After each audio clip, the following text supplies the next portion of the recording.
যানবাহনে আমরা যখন থাকব তখন ফরজ নামাজগুলো যথারীতি দাঁড়িয়ে ক্যাবলামুখী হয়ে ওযু করে সুন্দরভাবে আমাকে আদায় করতে হবে। বিশেষ করে আমরা যখন দূরপাল্লার বাসে যাই, ব্যক্তিগত গাড়িতে যখন আমরা যাই তখন তো সহজ হয়, যে কোনো জায়গায় থামিয়ে আমরা সালাত আদায় করে নিই। কিন্তু দূরপাল্লার বাসে যখন যাই বা বড় যানে যখন আমরা থাকি, ট্রেন ইত্যাদিতে যখন যাই, তখন আমাদের নামাজ পড়তে অনেক সময় অসুবিধা হয়।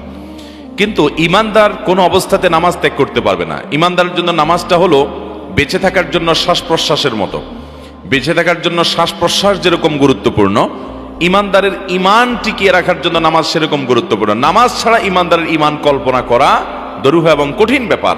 যদিও আমাদের সমাজে অনেক লোক আছে, নামাজ ঠিকঠাক মতো না পড়লে কি হয়েছে, বলে যে নামাজ না পড়লে কি হবে, আমার ইমান আছে।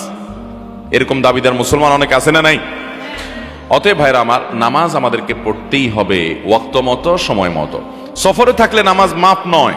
4 রাকাত নামাজ 2 রাকাত করে দেওয়া হয়েছে, এর মানে এই না যে মাফ। নামাজ এত গুরুত্বপূর্ণ ইবাদত, রণাঙ্গনে যুদ্ধক্ষেত্রে পর্যন্ত আপনাকে নামাজ অব্যাহত রাখতে হবে, মাফ নাই। আপনি অসুস্থ, দাঁড়াতে পারেন না তো বসে পড়েন, বসে পড়তে পারেন না তো শুয়ে পড়েন, ওযু করতে পারেন না তাহলে তায়াম্মুম করেন। আপনাকে নামাজ পড়তেই হবে, কোনো মিস করার সুযোগ নাই যতক্ষণ আপনার সেন্স আছে। সেন্স নাই তখন ভিন্ন কথা।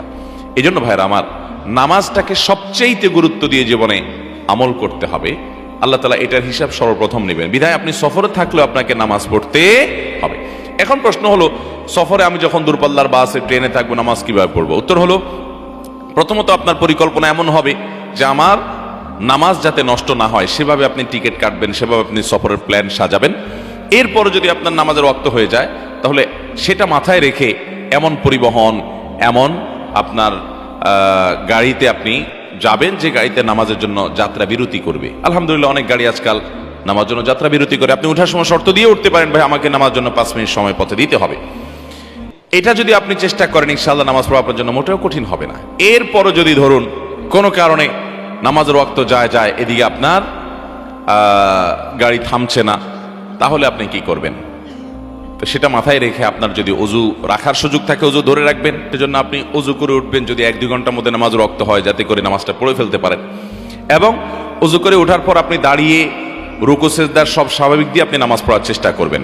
বাসে আমি একাধিকবার নিজে এরকম হয়েছে যে আলহামদুলিল্লাহ দাঁড়িয়ে বাসের মাঝখানে আমি নামাজ পড়েছি।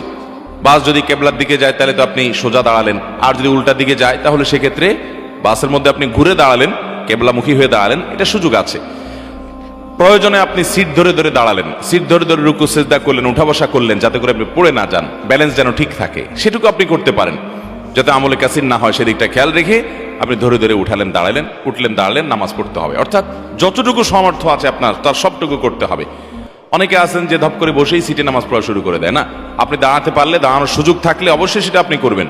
নাই কোনো দাঁড়ানোর সুযোগ, আপনি বয়স্ক মানুষ, সিনিয়র মানুষ, মহিলা মানুষ, দাঁড়ানোর মধ্যে কোনো অবস্থা নাই, ওযু আছে, তাহলে আপনি সিটে বসে কেবলার দিকে ঘুরে চেষ্টা করে সেদিকে ঘুরে আপনি সালাত আদায় করবেন। তারপর আপনাকে নামাজ পড়তে হবে। এটা হলো তখন যদি বাস না থামে, গাড়ি না থামে। ট্রেনে নামাজের জন্য বগি থাকে, নির্দিষ্ট জায়গা থাকে, সেটাও যদি না থাকে, দরজা টরজা চিপার মধ্যে যেখানে দাঁড়ালে কারোর তেমন অসুবিধা হবে না, সেখানে দাঁড়িয়ে আপনি 2 রাকাত ফরজ নামাজ আদায় করলেন মুসাফির হিসাবে। কিন্তু আপনাকে নামাজ পড়তেই হবে, কোনো ক্ষেত্রে মাফ নাই। অনেক নামাজি মানুষও আছেন সফরে ঠিকমতো নামাজ পড়ে না, ঝামেলা মনে করে বাসায় গিয়ে পড়বে। জি না ভাই, এটা চলবে না। এমনকি অনেক নারী আছেন যে নিয়মিত নামাজ পড়েন, বোরকা পড়েন, কিন্তু সফরে নামাজ পড়েন না, এটা জায়েজ নাই। আপনাকে নামাজ পড়তেই হবে। আপনি কোন একটা দোকানে ঢুকে যদি বলেন, ভাই আমার বাসা তো অনেক দূরে, নামাজের ওয়াক্ত যাচ্ছে, আমি 2 রাকাত নামাজ পড়বো, আপনাকে কোনো দোকানদার বাধা দিবে? কোনো দোকানদার বাধা দিবে না। বিধায় সফরে যানবাহনে সামর্থ্য থাকলে দাঁড়িয়ে ওযু সহ নামাজ পড়বেন। সামর্থ্য না থাকলে, গায়ে না থামলে, আর যদি এই গাড়ি ছেড়ে দেই তাহলে আমি বিপদে পড়বো সেরকম আশঙ্কা হলে, তাহলে সেক্ষেত্রে আপনি তায়াম্মুম করার সুযোগ থাকলে তায়াম্মুম করে নামাজ পড়বেন। তারপর আপনাকে নামাজ পড়তে হবে। এবং দাঁড়িয়ে বসে রুকু সিজদা দিয়ে নামাজ পড়বেন, সেটা করতে না পারলে আপনি বসে বসে সিটে নামাজ পড়বেন, কিন্তু নামাজ আপনাকে পড়তেই হবে।